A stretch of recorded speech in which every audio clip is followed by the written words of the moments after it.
Kevin Costner's $175 million sci-fi that launched a franchise officially releases on Netflix next week. The actor's movie, which cost $175 million to make and launched a franchise, officially releases on Netflix late next week. Costner's well-known movies include a number of films from various genres, including sports movies like Field of Dreams and westerns like Dances with Wolves.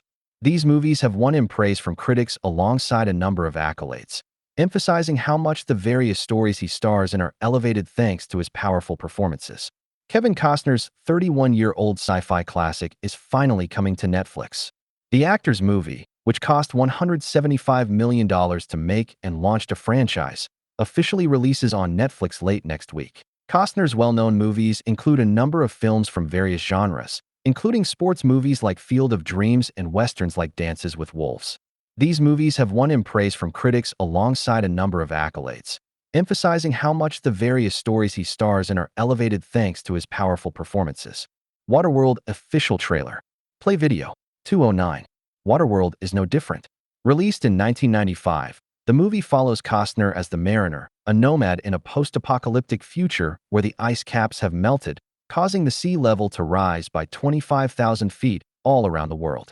After saving a woman named Helen, Jean Triplehorn, and a girl named Enola, Tina Majorino, they're pursued by a group of people who believe Enola could save them all. Reviews for Waterworld were mixed, and it was nominated for Best Sound at the Oscars.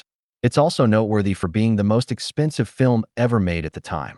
Now, Netflix has revealed that Waterworld will be arriving on the platform on Friday, May 1st, 2026. The Costner-led movie will be one of a batch of new releases coming to Netflix in that time, including 13 Going on 30, Bad News Bears, Casino, Hitcher, Jumanji, The Fockerish Trilogy, The Breakfast Club, and The Land Before Time. Costner's movie stands out because of how big a release it was at the time, not only because of its expensiveness, but also because of the franchise it built within its wake. Following the release of Waterworld, the movie ended up spawning a small but notable franchise. This includes a novelization written by Max Allan Collins, as well as a comic book sequel series, Waterworld, Children of Leviathan, released in 1997. Multiple Waterworld video games were made for various video game consoles at the time, as well as the PC.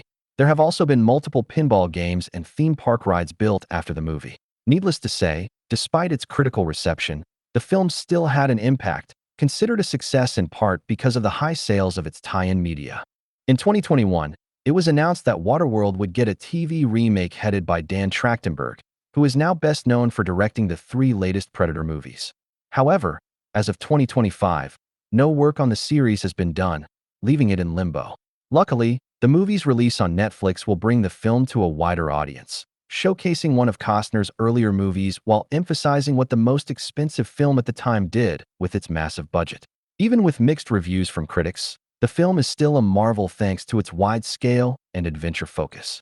The release of Waterworld on Netflix will put Costner back in the spotlight following his departure of the Western TV show Yellowstone and his continued attempts to develop Horizon, an American saga, a 4-part Western film series.